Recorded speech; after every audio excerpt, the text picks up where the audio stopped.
જય ભારત.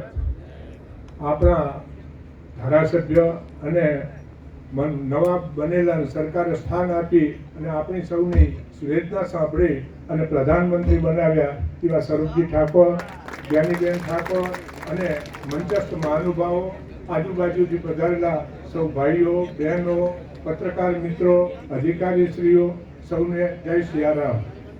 પાભર ખાતે કોલેજની બહુ જ તકલીફ હતી એટલે 15 વર્ષ પહેલાં અમે અમારા કેળવણી મંડળ, આપણા સૌના કેળવણી મંડળ દ્વારા પાભર ખાતે પ્રાઇવેટ કોલેજ આપણા જૂના હાઈસ્કૂલના મકાનમાં શરૂ કરેલી, જે 7-8 વર્ષ ચલાવી, પરંતુ ખર્ચનો બોજો સહન થતો ન હતો અને પછી અમે બધાએ શંકરભાઈ સાહેબ પાસે રજૂઆત કરી અને સાહેબે આપણને કોલેજ મંજૂર કરી આપી અને ભાડાના મકાનમાં કોલેજ શરૂ થઈ.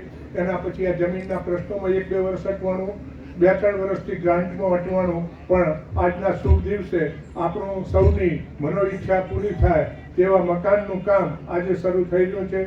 આપણા સૌ માટે ખુશીની વાત છે. આપણા આજુબાજુના વિસ્તારના દીકરા દીકરીઓને બહાર જવું પડતું હતું અને બહાર જવાના હિસાબે ઘણા દીકરા દીકરીઓ અભ્યાસ પર છોડી રહેતા હતા. એ બધા માટે આપણને આજે શુભ શરૂઆત થાય છે અને આપણું પોતાનું મકાન મળશે, સારી સુવિધા મળશે. માટે સરકારશ્રીનો આભાર. સૌને જય સિયારામ.